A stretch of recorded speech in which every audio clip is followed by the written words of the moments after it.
Bandera. One of the favorite pranks of Ukrainian bloggers was to call ardent supporters of the Russian world and ask who is depicted in the photo. Ardent fighters against Banderovцы instantly recognized how they expressed young Putin in the portrait of Stepan Bandera. Further, it is diverse. Some swore to kill Bandera.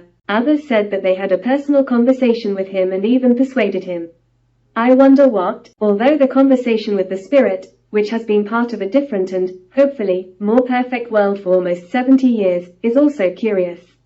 Especially at the stage of delirium tremens. Ukrainians, inspired by the demonstration of such ignorance, even sent a photo of Bandera to a Russian school with a proposal to congratulate Vova Putin on his birthday. And what do you think? Teachers printed out a photo of Bandera and congratulated Vovochka. In reality, Stepan Bandera, who was born into a priest's family at the dawn of the 20th century, grew up in a poor family, but was nevertheless well educated, and even as a very young high school student, he began to give lessons to other children. There was nothing beyond original in his ideas. Like many Ukrainians before him, from Mazepa to Gogol and Shevchenko, he wanted freedom for his people. Sovereignty. You can, of course, ask, why? After all, you can simply choose a more profitable side. It does not necessarily have to be the oppression of the Russian Empire or, especially, the Soviet Union. But what is wrong with the same Austria-Hungary? Those who are not ready to cope with freedom, choose a colorful collar.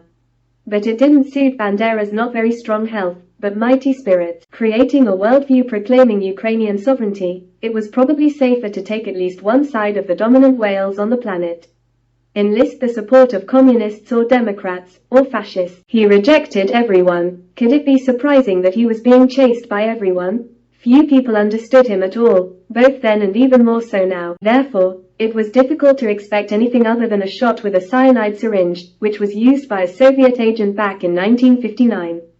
By that time, there was no longer a Soviet cannibal Stalin, and the mores of the evil power remained the same. Because the face of the state is not only the face of its leader, but also of all the millions of spiritual cannibal dwarfs. And now such immoral people are actively fighting, in an embrace with a bottle of vodka with a long-gone fighter for the freedom of his people and with the people themselves who do not want to kiss the boot of the occupier. However, they do not realize that they themselves have long been occupied by their own criminal power, the terror of the security forces, poverty, fear and hopelessness.